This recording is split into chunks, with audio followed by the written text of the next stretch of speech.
Fala pessoal, diretamente aqui do D-Webcamp Brasil, estamos entrevistando duas pessoas que estão trabalhando em projetos com o objetivo de descentralizar a web, tornando ela mais inclusiva, tornando as pessoas tendo o controle sobre os seus próprios dados. Então, Alexandre, Caleb, vamos conversar aqui um pouquinho sobre isso. Primeiramente, Alexandre, me fala um pouco sobre a sua trajetória, como que você começou a trabalhar nesse projeto e que projeto é esse, por favor?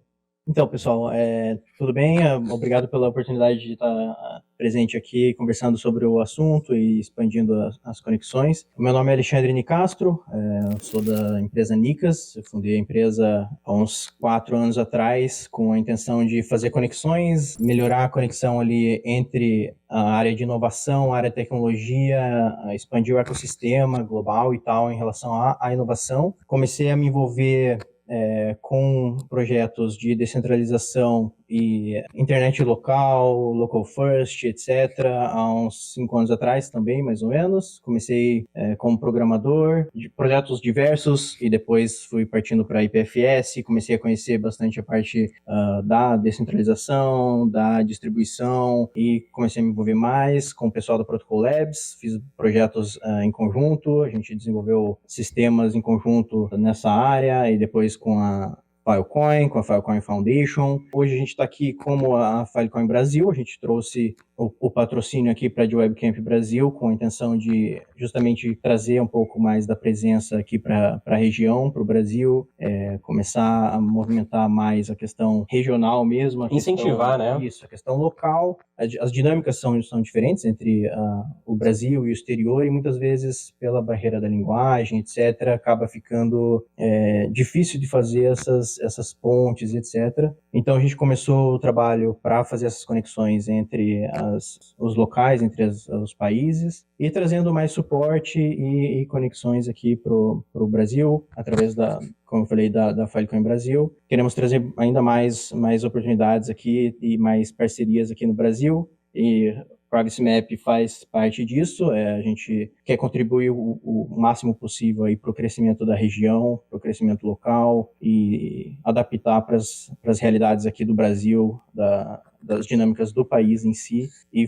criar uma ponte com o exterior, etc. É isso aí. Legal, cara. E assim, deve ser uma pergunta de quem está lá do outro lado agora. Descentralizar, mas descentralizar por quê e o que exatamente? Então, a gente procura descentralizar a questão dos dados para dar mais autonomia, soberania, para que o controle dos dados e do acesso fique não na mão de algumas organizações centralizadas ou que tenham o controle sobre os dados e etc. dos usuários e que o controle fique na mão das pessoas, do indivíduo em si, não de uma organização, de uma empresa. De uma Big Tech, né? Isso, e você consegue com isso ter mais liberdade, liberdade para expressão, liberdade para jornalistas, liberdade para você não ficar dependente de um único sistema, de uma única empresa.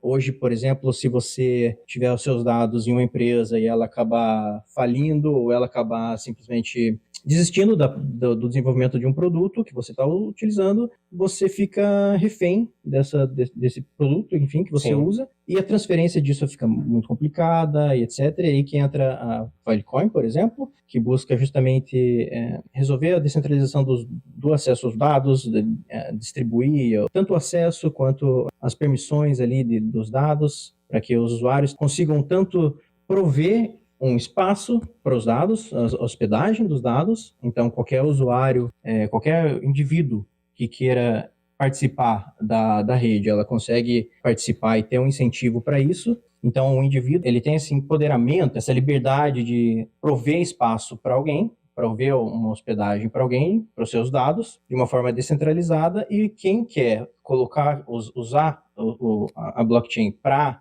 colocar os seus dados e ter mais controle sobre os seus dados, o geral é que você, com isso, tem mais autonomia, mais liberdade, menos dependência. Isso facilita daí para os indivíduos terem tanto o controle das suas informações, etc., quanto a dinâmica ali para se quiser trocar de serviço, para interoperabilidade é muito importante. Então, você com a Filecoin, que utiliza IPFS, você consegue interoperabilidade entre outras blockchains, entre outros sistemas que usam as mesmas especificações, então você tem essa liberdade dos seus dados e com isso mais liberdade, mais autonomia. Perfeito.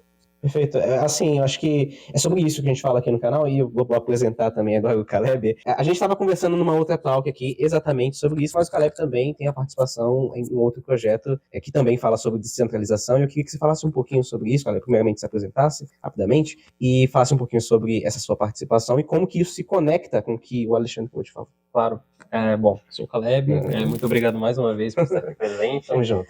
Bom, eu sempre gostei muito dessa questão de tecnologias disruptivas, né, no geral. Então, há alguns anos atrás, 3, 4 anos atrás, eu descobri, né, esse universo, digamos assim, de internet descentralizada, de aplicativos descentralizados, de redes distribuídas de uma forma não muito convencional, que a gente vê que é o que o mercado acaba adotando. E eu acabei conhecendo, né, graças às pesquisas, uma empresa construída em cima disso, né, que é a Fission, que é a empresa que inclusive eu estou representando hoje aqui. E a partir da Fission, né, eu conheci esse universo, né, que ela é uma empresa construída em cima de ferramentas do Protocol Labs, está dentro da umbrella, assim, do Protocol Labs, são mais de 300 empresas aí parceiras que colaboram, que desenvolvem aplicações juntas, com esse objetivo de fomentar, de criar um ecossistema sustentável que consiga propor uma alternativa para os usuários que queiram sair da Web 2, que a gente diz assim, né? Porque são vários pilares, né? Quando a gente fala de web descentralizada, são pilares de segurança, autenticação, privacidade,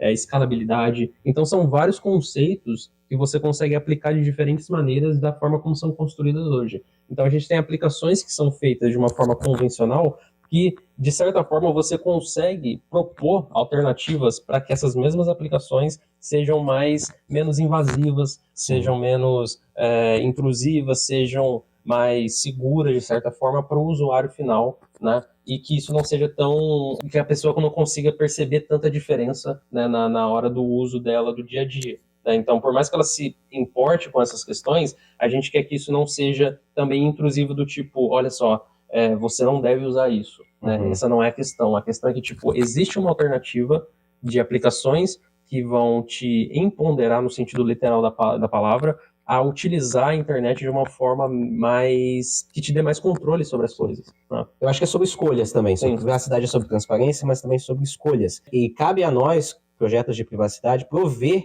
essas escolhas para esses usuários. No final, a escolha vai ser dele, mas é importante que exista essa alternativa. Você falou um pouco sobre esse umbrella, como que fala em português? Guarda-chuva. Esse guarda-chuva em português. Mas como que funciona essa dinâmica? 300 empresas embaixo desse guarda-chuva da Protocol Labs. O que é a Protocol Labs? Imagine que agora a gente não saiba nada sobre o que é isso e o que vocês estão fazendo lá. Como que a Fission atua, enfim, dá um resumão e como que isso se conecta com a Filecoin. Vou tentar explicar aqui até onde o meu contra-cheque chega, né?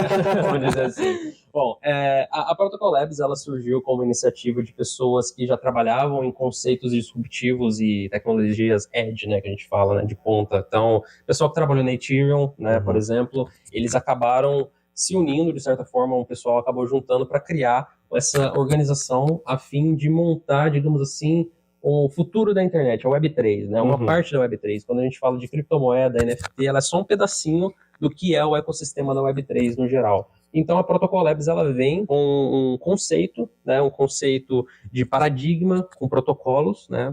Tem no nome, né? Então, com protocolos de internet peer-to-peer, distribuídos, né? Para poder tentar criar, de certa forma, uma tecnologia de base para que outras empresas criem soluções e ferramentas para as pessoas. Então, você tem soluções dentro da Protocol Labs, né, de empresas parceiras que colaboram com a ferramenta, né, que é tudo open. Então, todo mundo que utiliza protocolos da Protocol Labs podem criar pull requests para poder colaborar, etc. Tem toda uma discussão. Então, você tem empresas que trabalham na parte de autenticação, segurança, finanças, jogos. Então, a Protocol Labs, ela define especificações. Digamos que sim. Digamos que sim. Mas também implementa algumas coisas que permite que novos usuários, empresas se desenvolvam em cima desse ecossistema, certo? Sim, de certa forma, sim. Entendi. É uma coisa bem aberta, eles tentam deixar de uma forma que várias pessoas consigam participar, mas eles iniciaram com esse projeto para poder preparar um terreno, digamos assim, para que outras pessoas pudessem vir com ideias, né? E tivessem ali um material inicial para poder criar suas próprias coisas. Foi aí que surgiu o Filecoin, Fission, Pinhata, entre outros exemplos que o Alex pode até saber mais do que eu, porque ele está há mais tempo, inclusive, né, nesse conceito, nesse mundo. Mas é basicamente esse o conceito. Entendi. Então, assim, existem muitos projetos, já existe esse ecossistema. O que falta para o Brasil absorver parte disso? Então, basicamente, não só o Brasil, mas alguns outros países no continente africano, por exemplo, eles não são, as pessoas dessas regiões não são vistas como rentáveis para as big techs. Uhum. Né? Se você pegar um mapa, por exemplo, a gente tem um data center de cada cloud provider na América do Sul aqui só em São Paulo. Sim. Enquanto na América do Norte você tem Oregon, tem São Francisco, você tem vários ali. Na África, no continente africano inteiro, para 1 bilhão de pessoas, você tem um só data center de cada provider também. Então, o que falta? Falta as pessoas reconhecerem que nós, do Hemisfério Sul, também somos consumidores desses mesmos produtos que têm geralmente um direcionamento para as pessoas do Hemisfério Norte, né? A Europa, a América do Norte principalmente. Então, a gente aqui no Brasil está tentando fazer com que eles olhem para nós do tipo, ei, a gente também precisa... Nós existimos. Nós existimos, né? Então, como as Big Techs não olham para a gente dessa forma, né? Só olham para a gente como, eles precisam só disso daqui porque é o suficiente. Não, a gente também produz ciência, a gente também produz conteúdo, a gente também precisa, de certa forma, de coisas que possibilitem de criar as nossas soluções também, né, de certa forma. Então, é mais ou menos isso que falta e nosso objetivo é tentar fazer isso, né? Entendi. Nesses pontos aí, eu acho que assim, uma grande dificuldade que nós temos hoje é em relação à barreira de linguagem. Então, assim, tanto o pessoal de fora que não fala português tem dificuldade de ter acesso ao que acontece no Brasil, quais oportunidades, qual que é o potencial, assim como os brasileiros que não falam inglês ou outras línguas têm essa dificuldade de demonstrar o potencial e trazer mais investimentos, mais parceiros para a região. Por conta dessa barreira de linguagem, eu acho que é um dos desafios que a gente tem para resolver justamente em relação a isso.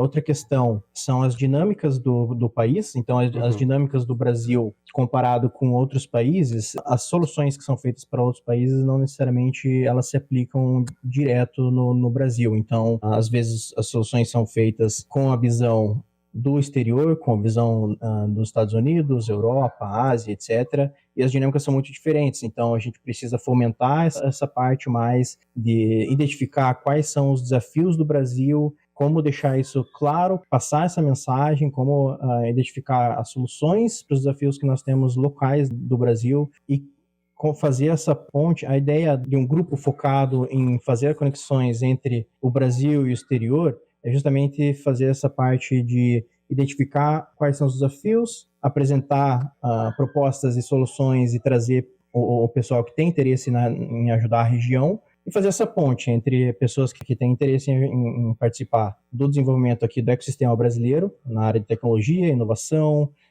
descentralização, e começar a desenvolver mais essa parte do país, etc. E com isso a gente consegue crescer cada vez mais. Você falou um pouco sobre o que falta para desenvolver e tal, sobre essa aproximação e também sobre identificação dos problemas que o Brasil tem que a Europa não tem, e de adaptar, de criar adaptação. Mas eu quero falar um pouco de prática. O que hoje vocês estão fazendo para tentar resolver isso? Já sabemos do problema, já sabemos que tem uma oportunidade, e eu falo muito sobre privacidade, sobre descentralização. Cara, descentralização não é novo, é um tema que já surgiu há algum tempo, tiveram tentativas e protocolos para descentralizar a web, a adoção foi sempre um problema.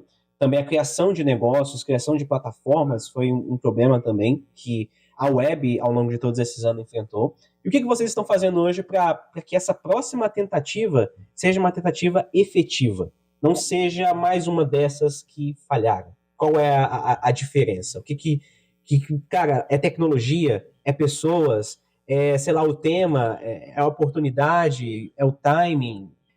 Como que vocês estão atuando? Essa é a pergunta. Iniciamos um grupo no começo do ano e a gente começou um planejamento e um grupo focado em como resolver os desafios do Brasil. Eu acho que a gente tem um timing meio propício para a parte de descentralização, para a parte de inovação.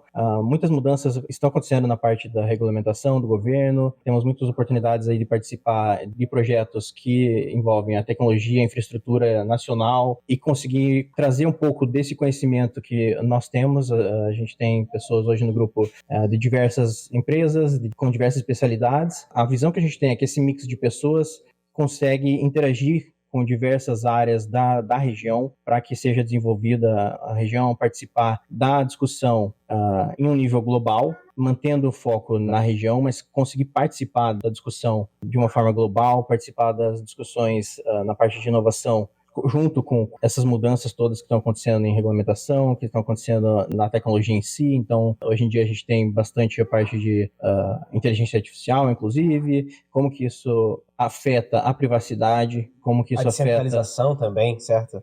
Porque é o caso, né? A OpenIA, mas não é tão open assim, né?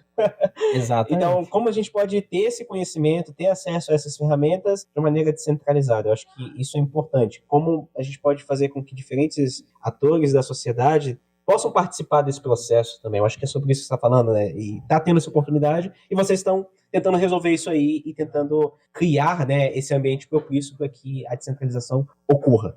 Mas e aí? Como que nós, de privacidade, a gente pode ajudar vocês? O que nós podemos fazer para que a gente possa acelerar esse processo? Aqui no Privacy Map a gente tenta trazer sempre um lado educativo, explicar o porquê das coisas, os valores que a gente defende, e eu vejo que a descentralização faz parte desses valores. Como que a gente pode ajudar você? Eu acho que nessa parte o Caleb vai mandar melhor. Bom, então, assim como a gente está vendo aqui no evento, né, a gente tem no Brasil e na América Latina como um todo, muitos projetos interessantes, né, de diferentes, não espectros, mas ambientes e problemas que as pessoas enfrentam. Então, desde problemas de infraestrutura até problemas mais voltados ao software mesmo, né, então de compartilhamento de informação, de criação de uma rede, e principalmente na parte de privacidade, porque nessa questão, como eu disse mais cedo, a privacidade ela é um dos pilares da descentralização da web, né, da Web 3 no geral, vamos dizer assim. Então, todo tipo de conteúdo criado nessa questão, voltado para a privacidade, tentando resgatar alguns valores da web lá atrás, é válido, né? A gente sabe que quando tudo surgiu, né? A gente pega desde aí pessoas da parte de software livre, de pessoas que falavam da Web Foundation lá atrás, todas elas tinham em comum essa questão da privacidade, né, da pessoa, da identidade dela, né? Sem discriminação, né? Inclusive é um dos valores, né? Então todo mundo, se você está pagando, você deve ter acesso de qualquer forma à internet, né? E você não tem necessidade de se identificar. Então, inclusive, no IPFS você tem essa questão, você pode fazer acesso, criação de conteúdo, publicação, sem necessariamente mostrar quem é você, né? Você não precisa mostrar tudo, né? Aquele mesmo conceito de chegar num bar, né, e mostrar toda a sua CNH para o segurança. Ele não precisa saber todas as suas informações, só precisa saber sua data de nascimento.